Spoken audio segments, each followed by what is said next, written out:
Baik, Assalamualaikum warahmatullahi wabarakatuh. Salam Waalaikumsalam. sejahtera untuk Waalaikumsalam kita warahmatullahi wabarakatuh. semuanya, kakak-kakak sekalian. Salam kenal Kak, saya Nurholis Majid sebagai moderator di training Human Resource Recruitment yang ketiga ini. Pertama-tama, sebelum kita mengikuti training ini dengan seksama, mari kita berdoa menurut keyakinan agamanya masing-masing.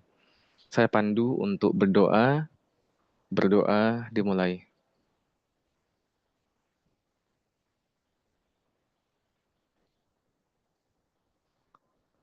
Selesai. Baik, teman-teman. Training Human Resource Recruitment ini dilaksanakan oleh Education Training Center yang sudah berafiliasi dengan Himpunan Human Resource Indonesia, salah satu organisasi profesi yang ada di Indonesia untuk human resource. Kami berkomitmen jika tiap minggu kami akan selalu mengadakan training human resource recruitment, teman-teman. Seperti itu. Agar mempersingkat waktu, kita langsung saja untuk menyimak materi yang akan dibawakan oleh Kak Dimas, salah satu HR rekrutmen profesional yang berdomisili di Yogyakarta. Untuk Kak Dimas, waktu dan tempat saya persilahkan. Oke, terima kasih Pak Nurkolis. Sebelumnya selamat sore. Assalamualaikum warahmatullahi wabarakatuh. Waalaikumsalam Waalaikumsalam warahmatullahi warahmatullahi wabarakatuh. wabarakatuh. Oke, apa kabar semuanya sore ini? Masih tetap semangat, teman-teman? Oke, baik. Masih semangat ya. Oke, teman-teman, mungkin aku sebelum kita akan mulai, sebelumnya kita akan foto dulu seperti itu untuk awal. Sebelum kita mulai, kita foto bersama dulu. Teman-teman mungkin bisa di-on-kan On kameranya. cam, kameranya di on cam kan, teman-teman? Mari kita foto bersama.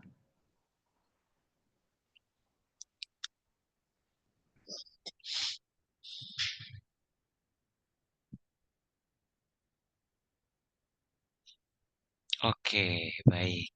Sepertinya lagi ada yang banyak bangun tidur ya, karena udah di weekend terakhir ya. Besok harus kerja, kuliah atau apa kegiatannya. Oke,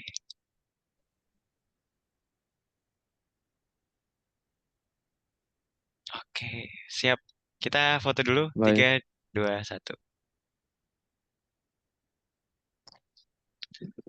Oke, siap. Kalau gitu. baik. Terima kasih Kak Dimas. Baik, terima kasih. Sebentar. Terima kasih, Kak. Oke, baik. Sebelumnya suatu kehormatan yang luar biasa, Kak Dimas, pada sore hari ini akan ngobrol banyak mengenai HR rekrutmen ya, teman-teman.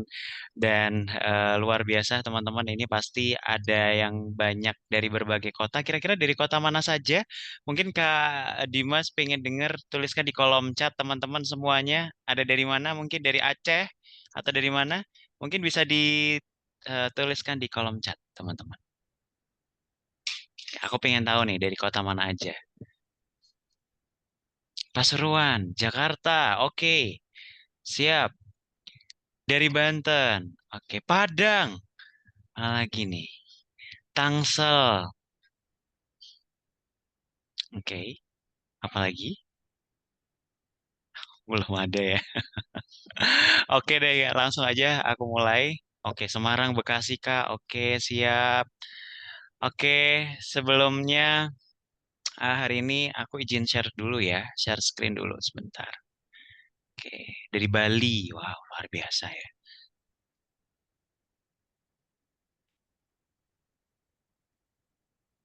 Sudah terlihat dengan jelas ya teman-teman ya.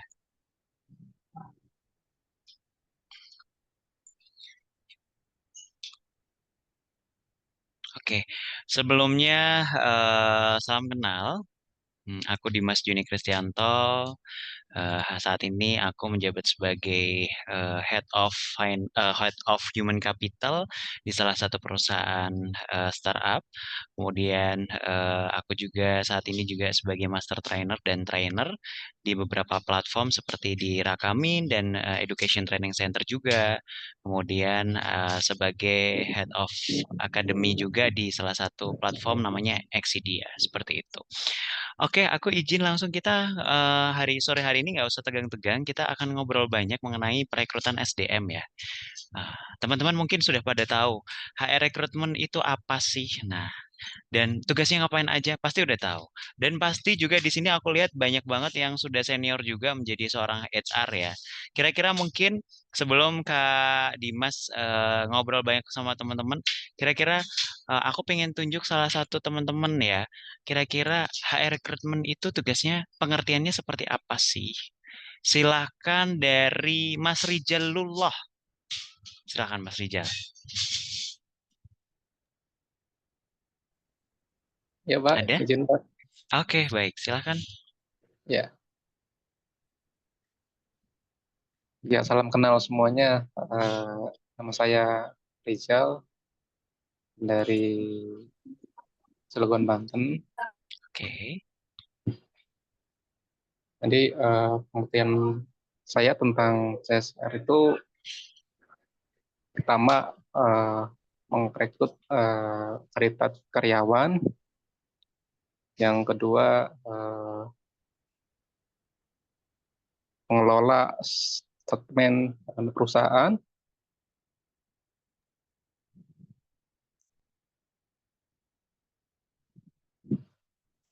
Terus Pak, setahu saya gitu aja Pak. Oke, baik. Terima kasih. Mungkin satu lagi ya. Mungkin dari Kak Fendi. Silakan Kak Fendi. Fendi F. Halo, Kak Fendi, suara saya apakah terdengar? Ya, terdengar Pak suaranya Pak. Baik. Oke, baik Kak Fendi. Silakan Kak Fendi. Kira-kira apa sih perekrutan itu? Ya, baik.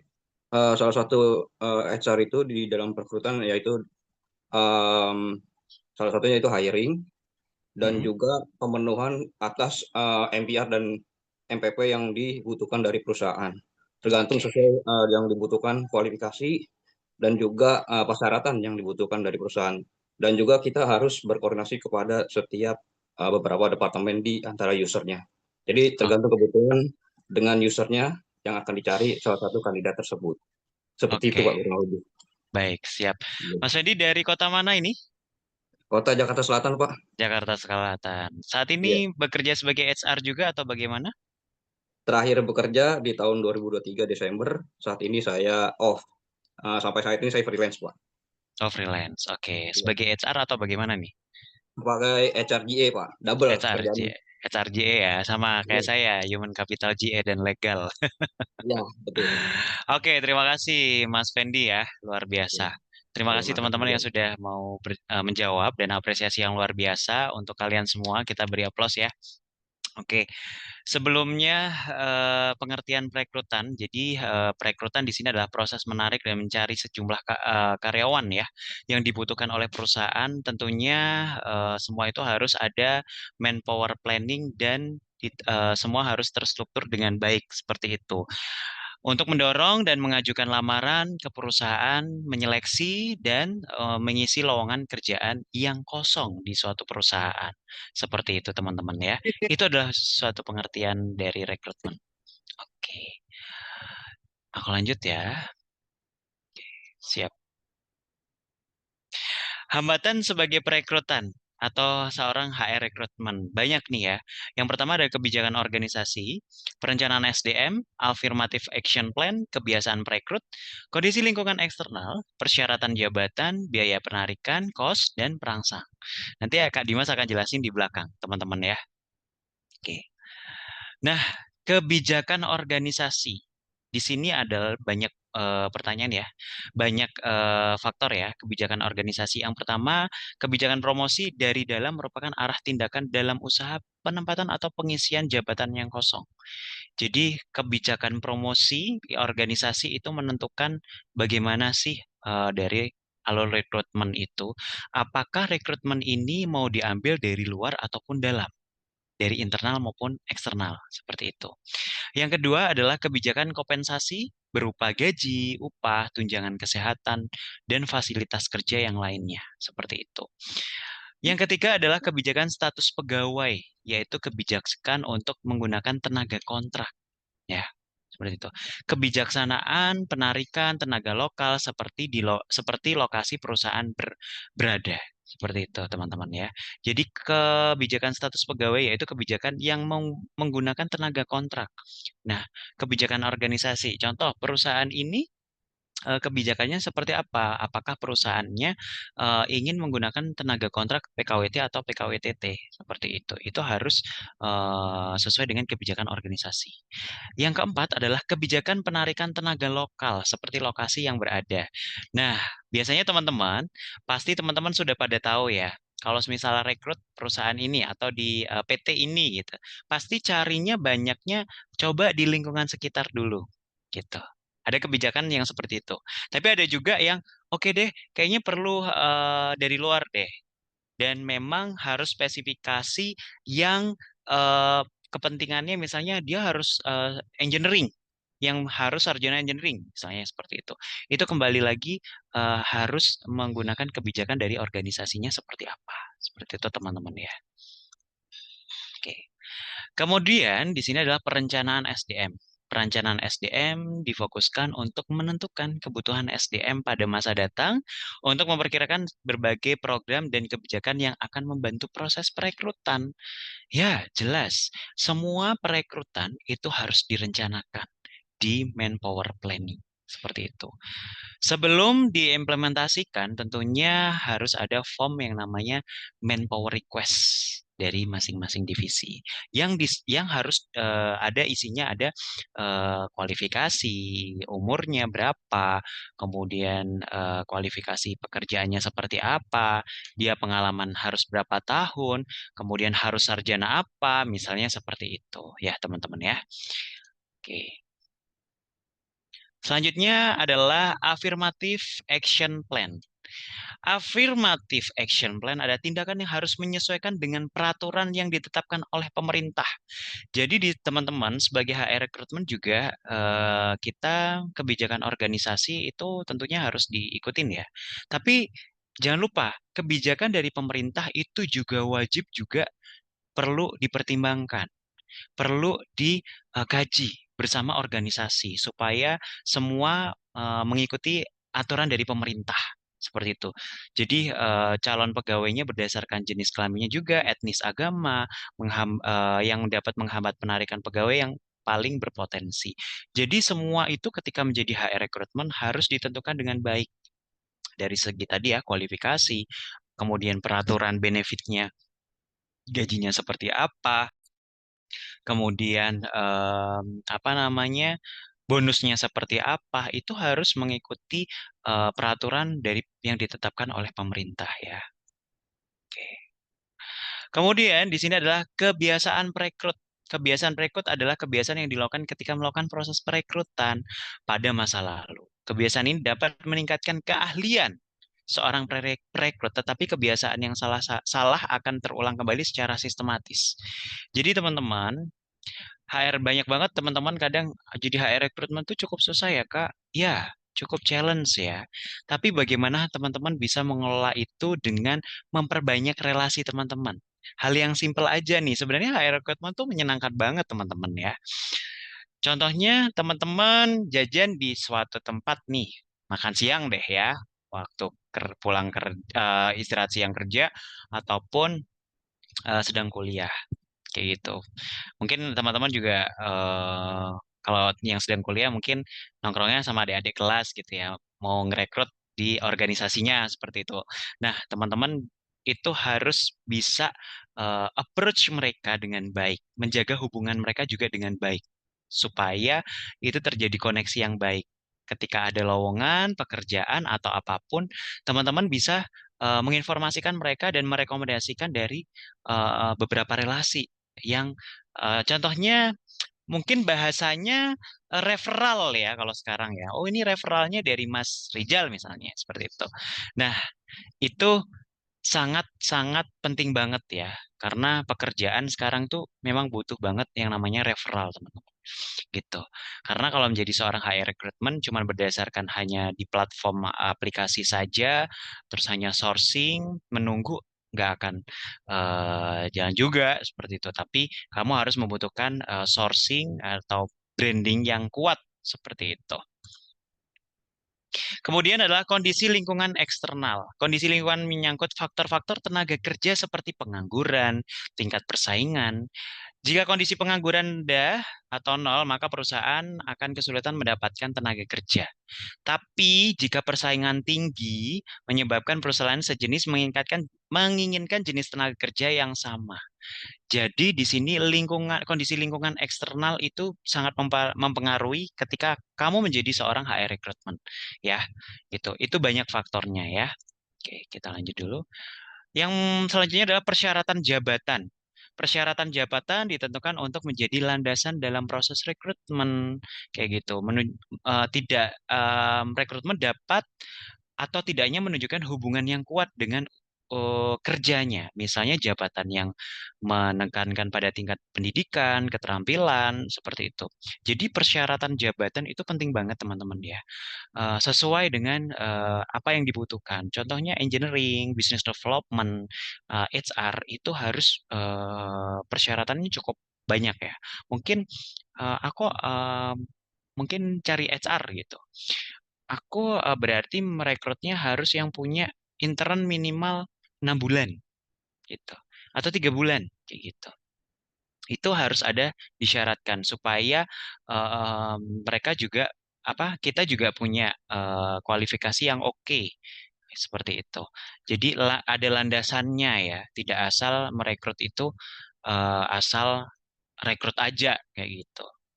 Oke. Kemudian biaya penarikan, biaya yang diperlukan untuk berproses penarikan sangat besar. Bisa saja lebih dari yang dianggarkan perusahaan jika tenaga kerja yang akan ditarik sedikit jumlahnya. Dan tempat tersebar, maka perusahaan harus memuat iklan di berbagai media sosial. Jadi teman-teman, untuk mengurangi cost tadi, jadi teman-teman harus bisa mempunyai relasi yang banyak supaya teman-teman juga mencari kandidatnya juga tidak mengeluarkan biaya yang banyak seperti itu. Kemudian di sini ada perangsang, artinya dalam arti yang positif adalah agar para calon tertarik untuk menjadi pegawai perusahaan dengan cara apa? Ketertarikannya mungkin employer branding yang menarik, benefit dan bonus yang jelas, standar gaji yang jelas juga seperti itu dan mengikuti peraturan-peraturan pemerintah seperti itu. Nah, di sini ada langkah-langkah perekrutan. Yang pertama tadi penentuan jabatan yang kosong, penentuan persyaratan pekerjaan. Yang ketiga adalah penentuan sumber dan metode perekrutan, teman-teman ya. Yang pertama adalah penentuan jabatan yang kosong. Perekrut dilakukan jika ada jabatan yang kosong. Bisa dianalisis terlebih dahulu apakah perlu karyawan baru atau perlu dari karyawan internal. Seperti itu. Dari internal dinaikkan ke atas, kemudian dijadikan karyawan. Seperti itu. Menggantikan posisi yang kosong. Bisa jadi seperti itu dengan promosi ya. Seperti itu. Sebelum melakukan rekrutmen, lebih baik melakukan reorganisasi pekerjaan. Lembur, overtime, kayak gitu ya. Atau metode kerja yang fleksibel, kerja paruh waktu, part-time, atau biasanya casual ya. Seperti itu. Jadi, misalnya ingin mengurangi cost dari perusahaan, seorang rekrutmen juga bisa juga, oh aku mau cari seorang freelance recruiter deh, kayak gitu. Jadi bisa jadi seperti itu sih. Gitu teman-teman ya. Nah, ini adalah faktor-faktor yang mempengaruhi kekosongan jabatan. Ya, seperti itu ada perencanaan SDM, permintaan dari manajer. Seperti itu. Yang memengaruhi kekosongan jabatan itu adalah perencananya SDM dan permintaan manajer. Penentuan persyaratan jabatan, ya, persyaratan pekerjaan merupakan kriteria yang meliputi keahlian, pengetahuan, dan analisis job description, spesifikasi, dan performance standarnya seperti apa. Sebagai seorang HR recruitment juga tidak menentukan tidak hanya menentukan job description aja nih ya teman-teman. Aduh, belibet nih ngomongnya. Tapi juga karakternya yang diinginkan oleh user seperti apa, di perusahaan yang diinginkan seperti apa. Nah, itu harus tahu gitu.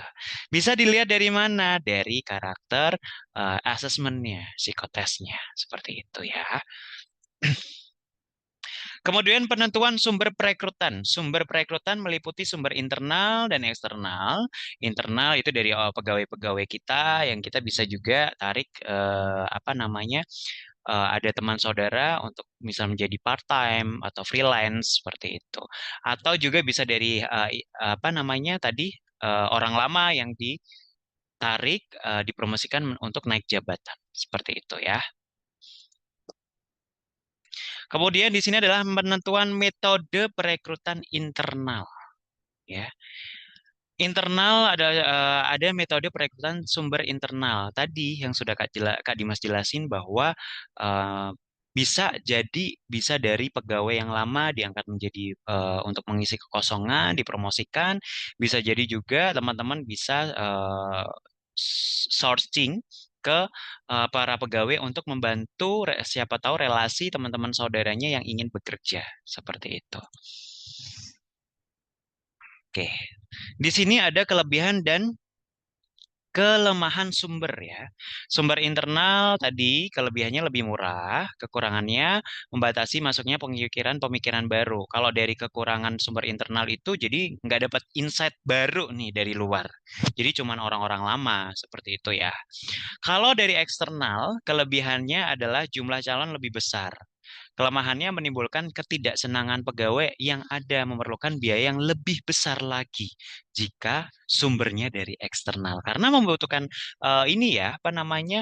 cost yang cukup tinggi, harus masang platform, kemudian bisa jadi pakai outsourcing kayak gitu-gitu atau jasa headhunter seperti itu teman-teman. Jadi teman-teman harus bisa dipahami di situ. Ya, jadi kelebihan dan kelemahan sumber ya. Oke. Selanjutnya adalah penentuan metode perekrutan eksternal. Bisa jadi ketika eksternal bisa walk-in, datang langsung, employer referral yang tadi Kak Diva sudah jelaskan sedikit sampaikan, kemudian advertising, iklan, private placement agensi, lembaga swasta, atau dari edukasi, pendidikan, atau sekolah. Kemudian atau dari laboratorium organisasi, kemudian leads, employer, kemudian database yang dulu kita olah kembali, kemudian departing employer juga, seperti itu. Jadi penentuan metode perekrutan itu secara eksternal banyak ya teman-teman ya. Oke. Gambaran langkah-langkah perekrutan. Yang pertama adalah perencanaan SDM dulu. Ya. Terus yang kedua ada penentuan jabatan yang kosong. Kira-kira jabatan yang kosong ini apa sih? Seperti itu. Permintaan dari manajer seperti apa yang diinginkan. Nah, kemudian penentuan persyaratan jabatan. Informasi penentuan ini harus secara jelas.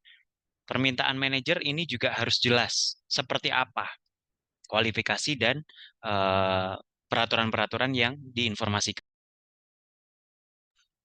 Kemudian, sumber metode internal atau eksternal. Job posting, misalnya menggunakan Glean, atau penggunaan pekerjaan, job-job dari referral ataupun dari relasi yang kita kenal. Seperti itu, teman-teman. Kemudian, tentukan jumlah seberapa nih yang dibutuhkan karyawan. Seperti itu. Yang dibutuhkan untuk menjadi karyawan kita itu berapa? Kayak gitu. Jadi ada namanya manpower planning ya. Seperti itu. Oke.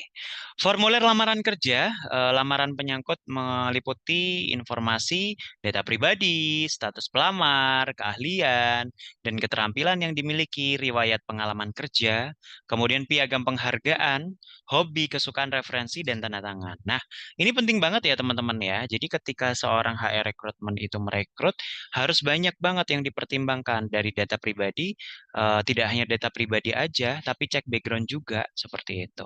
Dengan cara apa? Cek backgroundnya, bisa cek ijazah dengan ada sistemnya. Kemudian juga cek dari atasan yang lama, seperti itu. Kemudian piagam penghargaan yang pernah diterima kira-kira apa?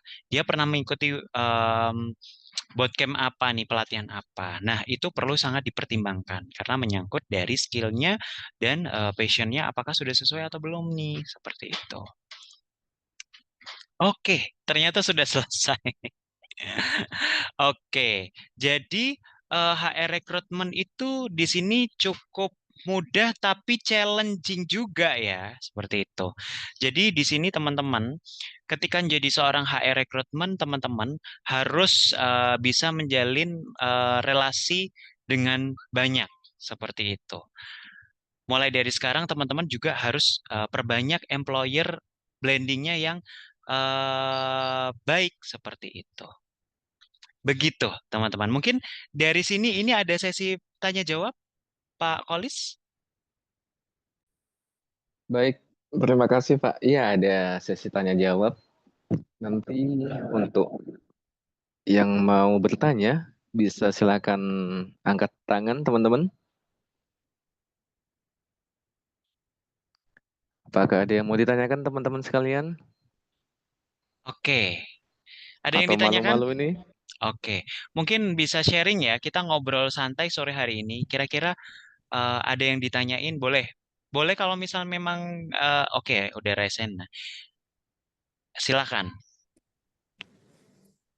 Tiffany. Selamat sore, Kak. Selamat sore. Nama saya Rahmati Thalia, domisili sekarang di Tangerang. Nah, kebetulan saya fresh graduate ya dari psikologi.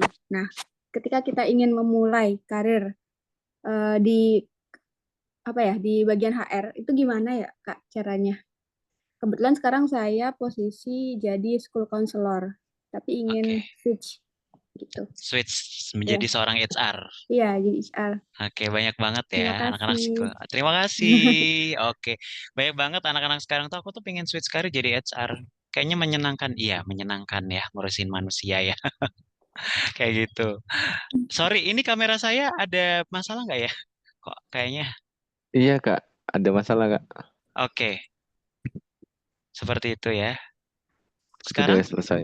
Sudah Sudah ya. selesai. Aman, Oke, aman-aman ya. Oke, aman. siap. Baik, kalau begitu, kira-kira apa sih perlu switch karir? Enggak sih, iya. Perlu bimbingan? Iya. Ketika pengen switch karir itu perlu banget, ya. Bimbingan dari mentor-mentor yang cukup hebat. Jadi, langkah yang pertama yang harus diambil adalah tentuin kamu mau jadi HR apa nih? HR generalis, HR recruitment, people development, atau apa? Kemudian yang kedua, halo, denger ya? Iya, iya. Oke, oke. Dengar, Kak. Oke, kemudian yang kedua adalah tentuin kamu dari sekarang harus mempersiapkan bekalnya. Misalnya aku pengen jadi HR recruitment Kak, kan aku psikologi. Gak semuanya juga cukup mudah ya, walaupun psikologi. Banyak banget menti Kak Dimas itu yang aku tuh jurusan psikologi tapi aku pengen banget jadi seorang HR recruitment cukup susah Kak. Challenge banget nih, apalagi aku di Jakarta. Iya, karena kenapa? Prosesnya itu panjang banget ya. Ini panggilnya tadi Tifalia kan Iya, namanya? iya, Oke. Panggilnya Lia. Iva. Tifa, oke. Iya. Ya, jadi Tifa harus bisa mengikuti kalau bisa mengikuti webinar ataupun bootcamp HR supaya ada mentor yang Bisa. membuat kamu mengarahkan kamu seperti itu. Jadi tidak hanya kamu, aku tuh pengen banget switch karir, tapi kamu nggak tahu arahnya kemana. Kamu harus perlu dibimbing seperti itu. Nanti bisa banget sama Kak Dimas ya. Teman-teman juga bisa banget nih nanti minta kelas privat pun ada ya Pak Kolis ya untuk ini seperti itu. Nanti kamu juga kalian teman-teman kalau misal memang sekiranya aku pengen banget nih dimentorin sama Kak Dimas, nanti bisa hubungi admin Pak Nurkolis atau bisa nanti DM ke LinkedIn saya, nanti saya arahkan seperti itu. Karena kita banyak banget yang anak-anak yang sampai sekarang itu Kak Dimas mentiin untuk menjadi seorang HR dan mereka akhirnya sampai kemarin terakhir saya dapat kabar mereka udah dapat kerja semua sebagai seorang HR kayak gitu. Nah, memang cukup persaingannya tinggi, tapi gimana kita mengemas itu semua dari segi branding, kemudian kamu belajar dengan baik seperti itu. Jadi sebenarnya teman-teman tuh perlu dibimbing cukup intens. Kalau cuman ikut bootcamp aja, saya rasa masih kurang ya, kayak gitu. Dan kamu juga perlu internship juga pasti ya, seperti itu. Gitu sih, Tifa, gitu. Jadi nanti kalau semisal memang pengen ngobrol sama Kak Dimas, Kak, aku pengen ikut ini ya, kelas mentor sama kakak private, bisa banget gitu. Harganya juga affordable banget ya. Harga mahasiswa seperti itu. Jadi nanti aku bisa arahin kamu dan aku juga akan membantu teman-teman bagi yang pengen dimentorin sama Kak Dimas. Nanti aku bantu untuk promosiin di LinkedIn aku nih. Teman-teman kalian udah pada ini kan berteman dengan aku kan di LinkedIn. Followersku cukup tinggi. Jadi teman-teman kalau semisal aku berjanji ketika nanti mau mentoring dengan aku secara privat, aku juga akan nanti akan bantu teman-teman juga promosi di LinkedIn aku. Seperti itu sih. Supaya cepat dapat kerjaan juga ya yang diinginkan. Seperti itu. Terima kasih banyak, Kak. Baik, terima kasih. Nanti bisa DM aku ya kalau semisal Kak gimana nih gitu. Oke. Baik, Mungkin ada lagi? terima Bisa kasih raise hand? Kak Dimas. Ada Ah, lagi teman-teman?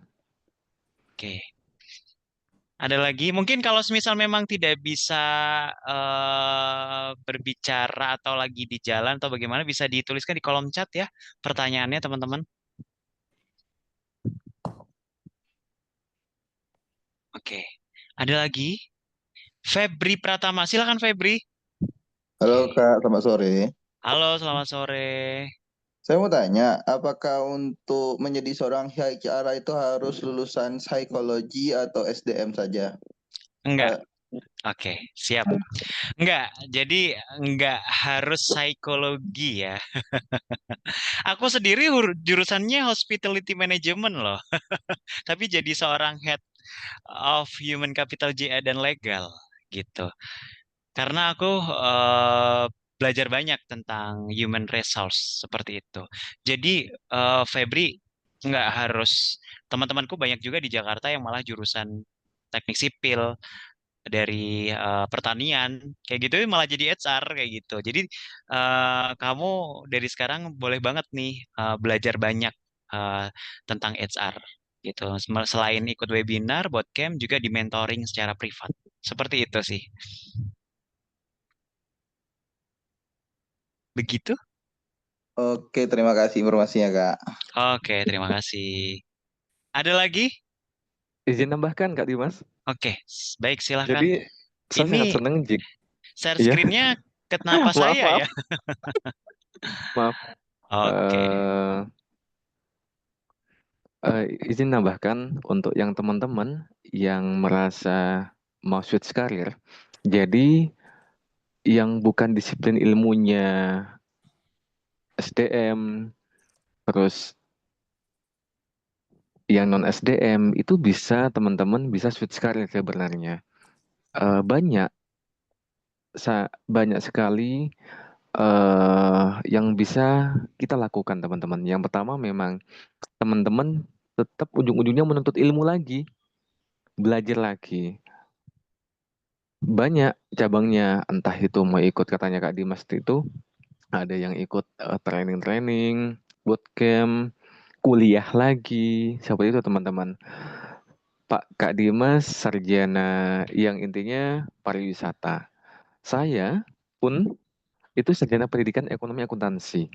Tapi dari 2017 saya sudah memulai yang namanya merekrut teman-teman. Tapi bidangnya itu pada saat itu asuransi. Saya sebagai manajer marketing, tapi saya ingin merekrut sendiri teman-teman. Intinya apa? Semakin teman-teman banyak belajar, diimbangi dengan praktek, maka teman-teman akan terbiasa. Dulu saya nggak tahu yang namanya DSC. Mungkin teman-teman tahu DSC itu apa? Kan ada dominan itu ketika teman-teman melihat psikologi kandidat. Banyak sekali teman-teman berkembang nantinya. Harapannya kami, teman-teman bisa nih nantinya berkolaborasi dengan Education Training Center. Benar kata Kak Dimas. Kak Dimas LinkedIn-nya itu 20 ribuan. Saya pun LinkedIn-nya itu 20 ribuan lebih. Setiap ada yang masuk magang di tempat kami, setelah dapat sertifikat magang, maka akan kami upayakan up setiap minggu CV-nya teman-teman sampai keterima kerja. Itu komitmennya kami. Kebetulan Education Training Center ini telah bekerja sama dengan Himpunan Human Resource Indonesia (HHRI), teman-teman. Seperti itu, teman-teman. Di kami nanti di akhir ya, di akhir Kak, saya akan ngasih trik kepada teman-teman. Kita selesaikan aja dulu ya untuk yang tanya jawab ini. Itu ada lagi Kak Dimas? Oke, baik. Terima kasih Kak Kolis. Ya, mungkin ini sebentar ya. Ada yang tanya ada dari Mas Aji ya. Mas Aji dari lulusan Sarjana Manajemen dan Magister Manajemen, pekerjaan saat ini lebih ke dunia sales marketing. Mohon arahannya apakah ketika ingin switch karir ke HR harus punya sertifikasi HR? Ya, eh, jadi memang apa namanya? Teman-teman harus mempunyai sertifikasi HR juga, seperti itu.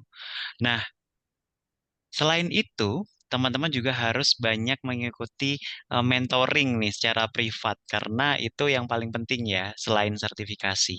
Kalau sertifikasi kan istilahnya teman-teman belajar kemudian dites dan semuanya iya, tapi juga perlu pendampingan secara mentoring nih supaya lebih terarah, supaya teman-teman juga bisa switch karir juga seperti itu. Begitu Mas Aji. Oke, pertanyaan selanjutnya ya. Terima kasih Mas Aji pertanyaannya. Pak Dimas, terima kasih materinya. Saya Rimba Basuki izin bertanya bagaimana sih cara handle rekrutmen di perusahaan yang bisa dikatakan turnover-nya tinggi, biar nggak kelabakan dan tetap on point. BTW saya juga dari Sarjana Pertanian dan saat ini menjadi seorang human capital. Wah, luar biasa. Rimba, BTW kamu di perusahaan apa? Startup atau bagaimana? Pertanyaan aku itu.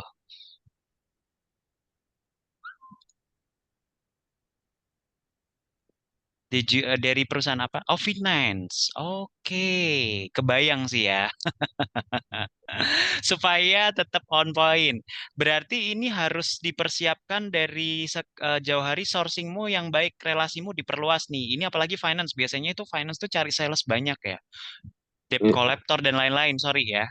benar, benar. Dex collection dan lain. Berarti kamu sebagai human capital, kenalan kamu harus banyak nih. Misal contohnya yang tadi Kak Dimas sudah jelaskan, banyak nongkrong nih sama kenalan-kenalan dari misalnya para Gojek, gini ya Gojek. Kamu naik Gojek aja, Pak. Kebetulan saya human capital nih, banyak banget.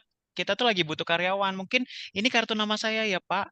Kalau teman-teman Bapak butuh kerjaan bisa informasi ke saya. Seperti itu. Itu harus source semua harus banyak. Seperti itu.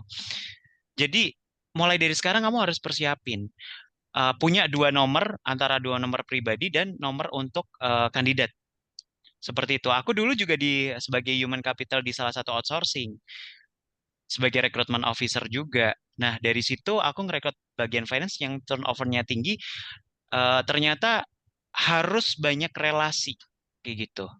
Source-nya harus banyak, kenalannya harus banyak supaya terjadi koneksinya cepat nih ketika keluar ada ini enggak cepat dapat.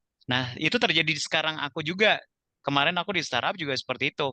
Turnover-nya tinggi, aku cepat dapat karena LinkedIn aku cukup rame dan source relasiku cukup banyak, jadi cepat juga dapatnya. Seperti itu. Begitu Rimba. Oke, nggak apa-apa. Nggak bisa on cam atau on mic juga nggak apa-apa.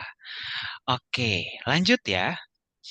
Saya dari guru BK di salah satu sekolah SMK Tangsel. Oke, Kak Ami.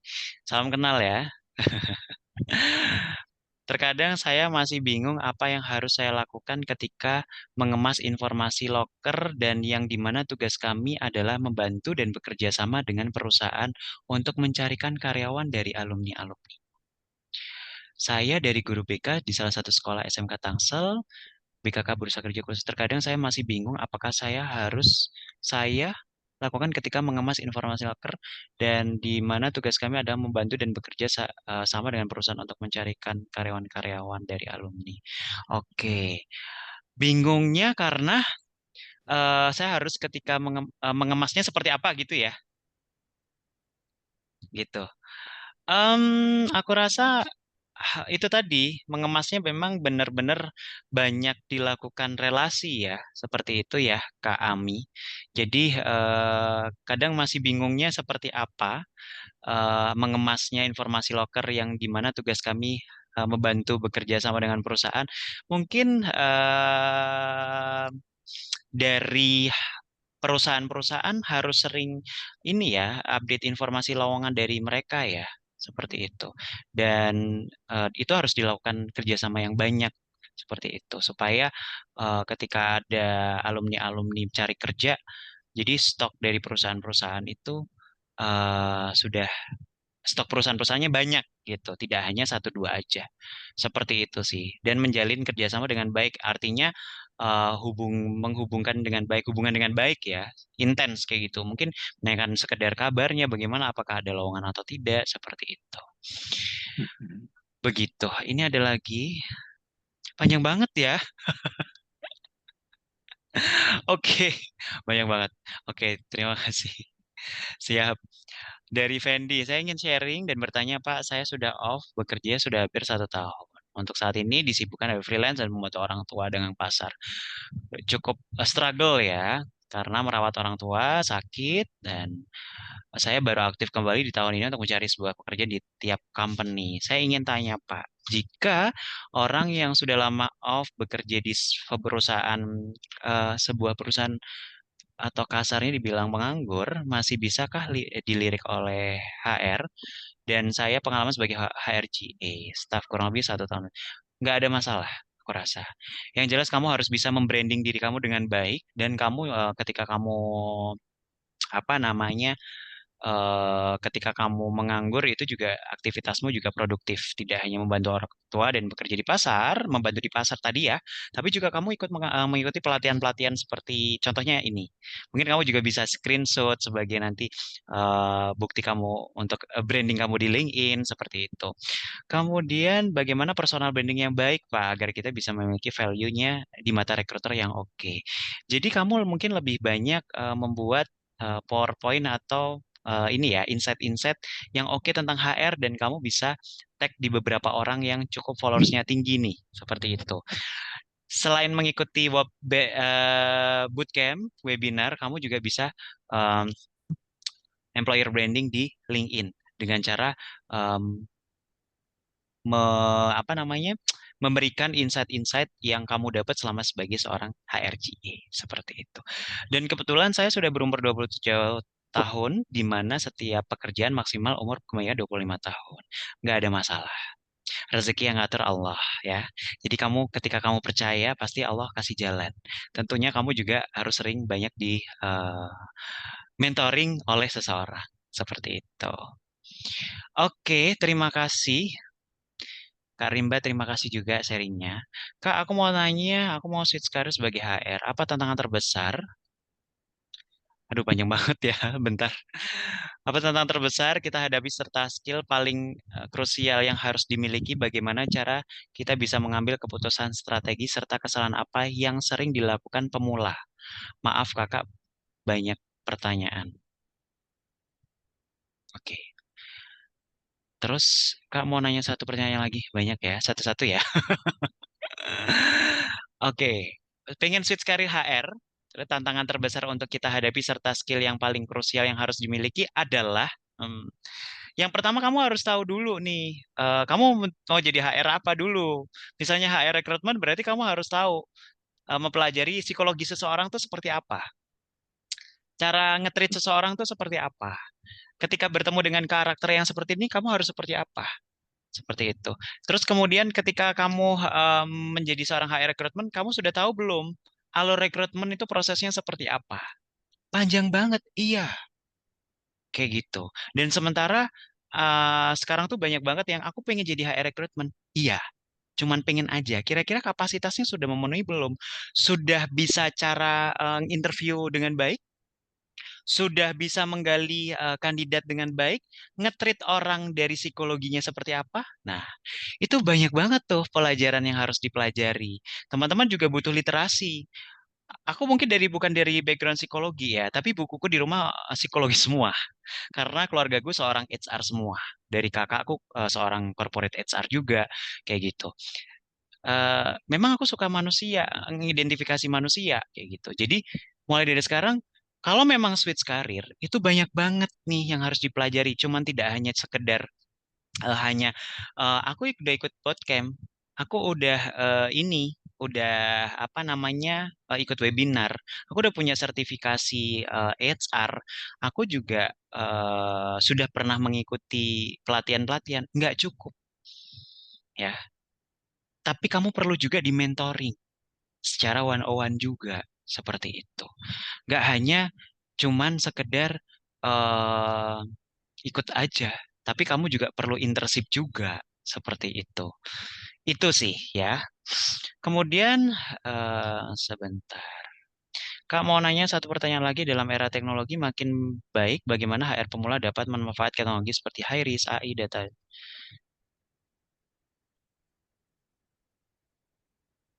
diri oleh HR untuk switch karir. Ya, tadi sudah aku jelasin ya, bahwa employer brandingmu harus menarik dari sekarang. Dari segi CV, kemudian LinkedIn, foto yang profesional, yang groovy. Nah, di LinkedIn itu kan udah gak zaman banget nih pakai foto yang misalnya pakai foto ijazah gitu ya.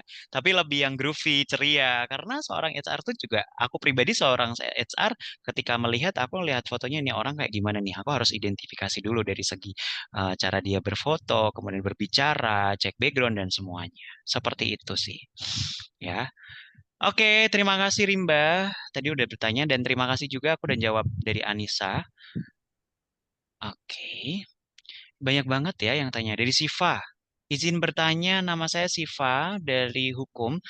Em, apa saja sebesar tingkatan keberhasilan saya yang apabila mau kerja di posisi HR tanpa pengalaman apapun? Kualifikasi bagaimana, apa perusahaan memberi pelatihan dan pengembangan saya, Kak? Maaf loh, kalau tadi udah dijelaskan, saya baru join.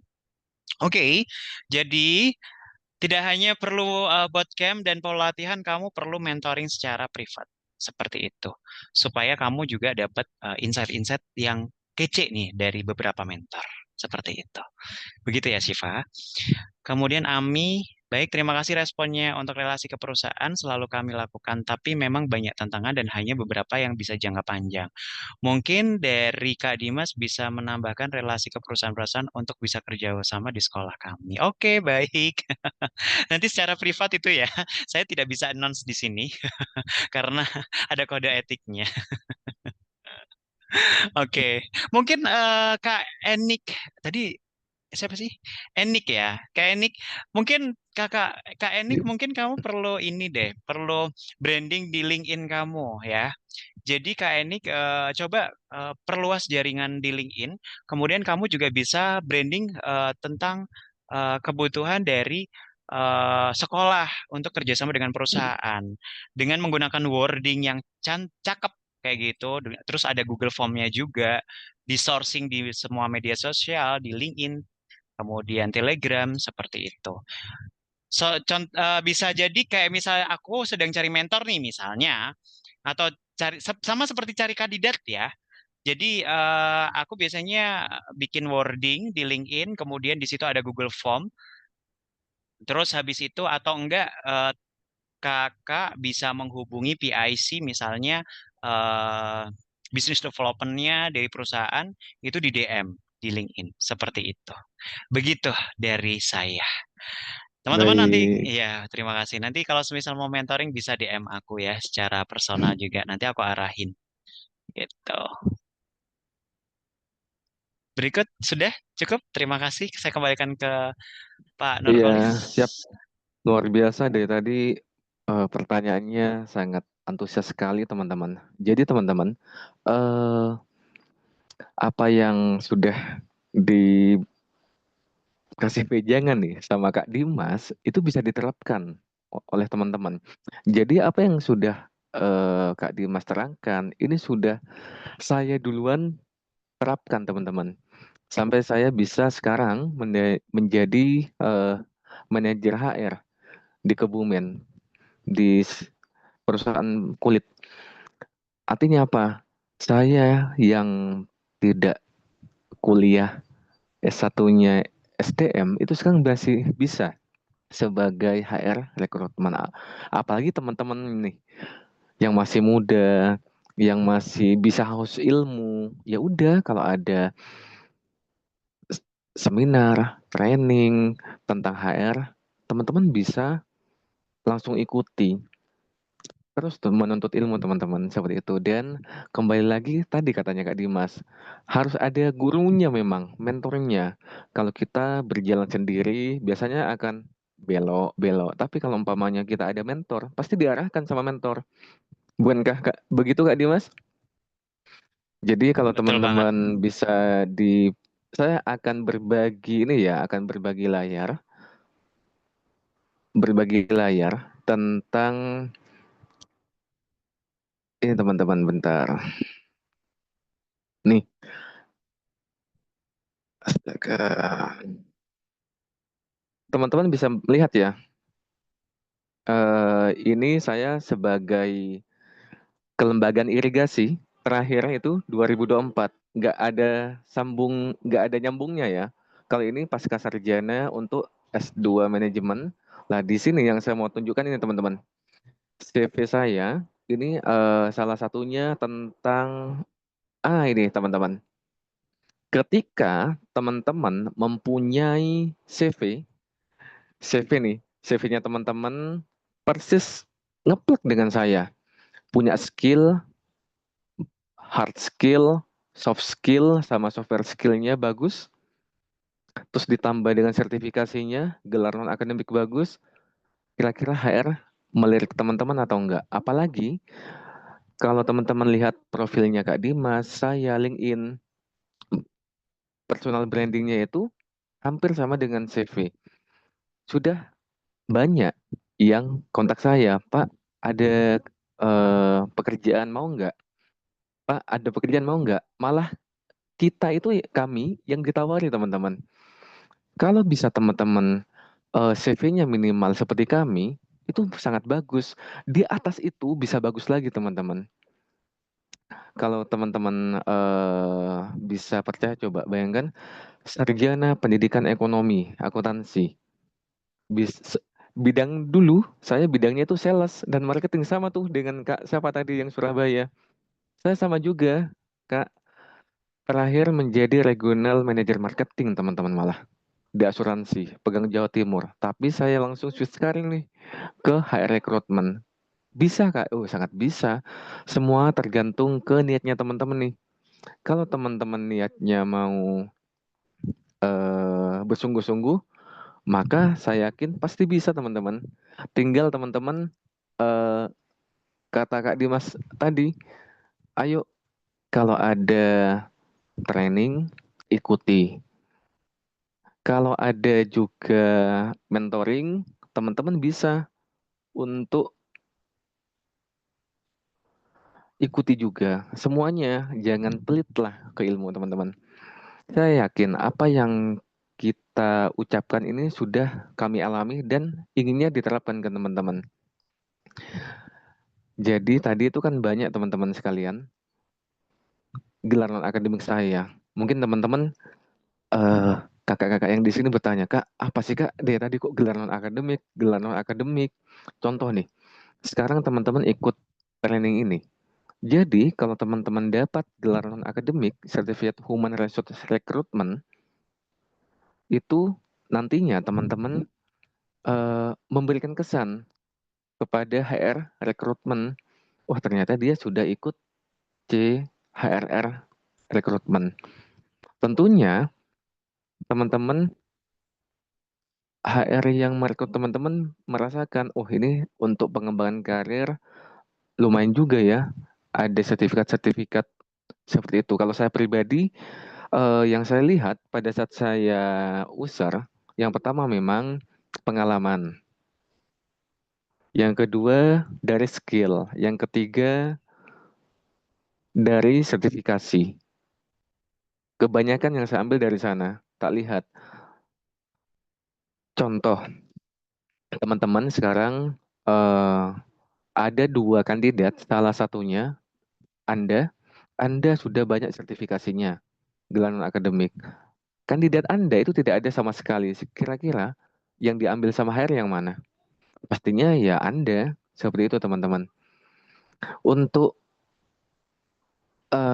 meningkatkan daya saing dan nilai jual Anda, itu teman-teman bisa ATM, amati tiru modifikasi CV saya tadi. Tentunya teman-teman mempunyai keunggulan yang kompetitif teman-teman. Tidak hanya sertifikat ya, tapi teman-teman juga punya yang namanya nanti skill untuk merekrut. Tentunya juga pada saat kakak-kakak di sini punya CHRR, pelamar itu untuk melamar itu posisinya terbuka banget untuk teman-teman. Tentunya ada posisi strategis teman-teman yang akan didapat. Manfaat yang lainnya, teman-teman akan menjadi HR profesionalisme. Kalau Kak Dimas, Certificate Human Resource Recruitment Expert. Atasnya sudah expert. Kalau saya masih profesional. Tentunya juga dengan adanya profesionalisme di HR Recruitment, sertifikat gelar akademik, maka reputasi Anda dan kredibilitas Anda itu di dunia kerja udah diakui teman-teman. Seperti itu. Di kami, bisa dibaca teman-teman, Education Training Center ini membuka magang HR, rekrutmen, HR generalis, HR capital. Benefitnya nanti dapat sertifikat magang HR rekrutmen, dapat sertifikat human resource profesional, ada allowance, uang saku, ada komisi, plus bimbingan karir. Itu yang katanya saya harus ikuti teman-teman. Periodenya ini bulan Juni, kami hanya batasi 5 orang peserta. Dan selanjutnya, untuk teman-teman yang mau menjadi member kami ada setiap hari itu memposting lowongan kerja yang sudah terhimpun di Human Resource Indonesia, di organisasi itu. Saya akan share ke HHRI member VIP ini. Banyak benefit yang didapat. Salah satunya nanti CV Anda itu akan disebarkan ke seluruh grup WhatsApp dan Telegram HHRI yang sudah puluhan grup, di mana di dalamnya ada HR recruitment. Selanjutnya, lain ya teman-teman. Kami juga berafiliasi teman-teman dengan Future Career. Namanya Future Career Club. Dan untuk trainernya, diantaranya ada Kak Dimas, ada saya. Teman-teman, dengan 4 master trainer yang sudah mentraining lebih dari 13.000 audiens lebih peserta, kami itu telah membantu 235 anak magang untuk magang. Dan alumni kami 185 sudah bekerja. Dengan rekomendasi kami ya. Kami up CV-nya seperti itu teman-teman. Untuk Future Career Club ini teman-teman nanti bisa hubungi admin etc. Itu saja teman-teman dari saya. Harapannya adalah teman-teman bisa survive yang switch karir ini. Jangan berkecil hati buat yang bukan sarjana SDM. Teman-teman Boleh. bisa minimal seperti kami ya di sini. Iya, Itu betul aja banget. teman-teman sekalian. Iya, betul banget ya, Kak Kolis ya. Iya, Ah, ah. siap, siap. Mungkin nanti juga bisa hubungin aku ya, teman-teman. Nanti jadi mungkin kalau misal bingung Kak, aku butuh ini dulu ngobrol dulu sama Kak Dimas, boleh banget nih via DM. Nanti aku bisa kasih kontak aku juga, kayak gitu. Nanti bisa aku arahin untuk dapat sertifikat pelatihan CHRRP itu gunanya untuk apa sih? Kita ngobrol banyak deh. Seperti itu. Begitu ya Pak Kolis ya. Oke, seperti itu Seperti itu. teman-teman sekalian. Mungkin ada yang mau ditanyakan lagi, teman-teman? Kalau tidak ada, mari kita akhiri untuk sesi kali ini. Untuk sertifikat nanti bisa akan kami share di di grup training. Nanti tinggal tunggu infonya saja, teman-teman sekalian. Baik, teman-teman, terima kasih atas waktunya telah mengikuti training HR Recruitment ini. Sampai ketemu di training berikutnya. Bil Taufik wal Hidayah. Assalamualaikum warahmatullahi wabarakatuh. Waalaikumsalam warahmatullahi wabarakatuh. Baik, Terima kasih semuanya. ya terima kasih.